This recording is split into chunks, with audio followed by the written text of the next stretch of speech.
ایک دفعہ کا ذکر ہے کہ ایک ملک کا بادشاہ بہت ظالم تھا۔ ہر وقت عجیب و غریب فرمائشیں کرتا رہتا تھا۔ اس کی عوام اور خاص طور پر اس کا وزیر اس سے بہت تنگ تھا۔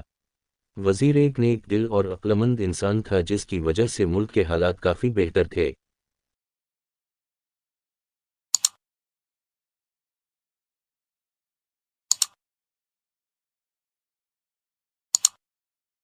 ایک دن بادشاہ کو ایک عجیب و غریب خواہش سوچی۔ اس نے اپنے وزیر کو حکم دیا کہ مجھے ایک ایسا محل بنا کر دو جس کی تعمیر اوپر سے نیچے کی طرف کی جائے، اور اگر وزیر 10 دن کے اندر یہ کام شروع نہ کر سکے تو اس کا سر قلم کر دیا جائے۔ وزیر بیچارہ بہت پریشان ہوا کہ اب کیا کرے۔ بہرحال جب وہ اپنے گھر پہنچا تو اس نے اپنی بیوی کو سارا قصہ سنایا۔ بیوی نے مشورہ دیا کہ تم اللہ کے حضور مدد طلب کرو۔ وزیر کو مشورہ بہت پسند آیا۔ اس نے وضو کیا اور 2 نفل پڑھے اور اللہ سے دعا کی۔ دعا کرتے کرتے اس کو نیند آ گئی۔ خواب میں کیا دیکھتا ہے کہ وہ جنگل میں جا رہا ہے کہ اس کو کوئی چمکتی ہوئی چیز ملتی ہے جسے لے کر وہ بادشاہ کو دے دیتا ہے، اور بادشاہ بہت خوش ہوتا ہے۔ وزیر جب جاگا تو اس نے اپنی بیوی کو سارا خواب سنایا، تو بیوی نے فوراً کہا کہ جنگل کی طرف جاؤ، وہاں سے تمہیں مدد ملے گی۔ وزیر نے اگلے دن اپنا رخت سفر باندھا اور سفر کو نکل پڑا۔ وہ تھوڑا بہت آرام کرتا اور پھر چل پڑتا۔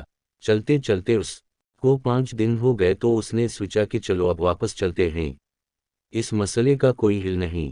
جب وہ واپس مرنے لگا تو اچانک اس کی نظر ایک خرگوش پر پڑی جو بیچارہ شکنجے میں پھنسا ہوا تھا۔ نیک دل وزیر نے شکنجہ سے خرگوش کو آزاد کرایا اور پھر واپس مرنے ہی لگا تھا کہ اس کو ایک آواز آئی، اے نیک دل انسان، تمہارا بہت شکریہ۔ وزیر حیرت سے مڑا تو کیا دیکھتا ہے کہ ایک چھوٹا سا بونا کھڑا ہے جو بول رہا ہے۔ وزیر کے پوچھنے پر اس نے بتایا کہ اس کو ایک جادوگر نے خرگوش بنایا ہوا تھا، اور شکنجہ کھولتے ہی جادوگر کا اثر ختم ہو گیا۔ وزیر نے اسے اپنی مشکل بتائی تو بونے نے اسے اپنے ساتھ چلنے کو کہا۔ چلتے چلتے وہ وزیر کو ایک غار کے پاس لے آیا اور اسے اندر جانے کو بولا۔ وزیر اندر گیا تو دیکھا کہ اندر ایک بزرگ عبادت کر رہے ہیں۔ اس نے انہیں سلام کیا اور اپنی مشکل بتائی۔ بزرگ مسکرائے اور کہا، بیٹا کوئی مسئلہ نہیں، اور ساتھ ہی وزیر کو ایک طوطا دیا کہ اس کو اپنے ساتھ لے جاؤ، یہ تمہاری مدد کرے گا۔ وزیر نے ان کا شکریہ ادا کیا اور واپس اپنے گھر چل دیا۔ اپنے گھر جا کر اس نے اپنی بیوی کو سارا ماجرا سنایا تو وہ بھی بہت خوش ہوئی۔ اگلے دن وہ بادشاہ کے محل گیا اور بادشاہ کو کہا، آپ میرے ساتھ چلیں اور دیکھیں میں کیسے اوپر سے نیچے کی طرف محل تعمیر کرتا ہوں۔ وزیر بادشاہ کو ایک جگہ لے آیا جہاں بادشاہ نے نیا محل بنانے کو کہا تھا۔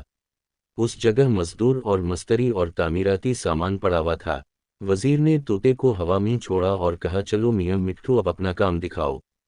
طوطا اڑا کافی اونچائی پر چلا گیا اور آوازیں لگانی شروع کر دیں کہ اینٹیں دو، اینٹیں دو۔ بادشاہ یہ سن کر غصہ میں آ گیا اور وزیر کو کہا، بھلا اتنی زیادہ اونچائی پر کوئی اینٹ کیسے پہنچائے گا؟ وزیر یہ سن کر بولا، حضور والا، اگر اتنی اونچائی پر اینٹیں نہیں پہنچائی جا سکتی تو اوپر سے نیچے تعمیر کیسے کی جا سکتی ہے؟ بادشاہ وزیر کی عقلمندی دیکھ کر بہت خوش ہوا اور اس نے اپنی غلط کاموں کی معافی مانگی اور وہ بھی ایک نیک دل اور اچھا انسان بن گیا۔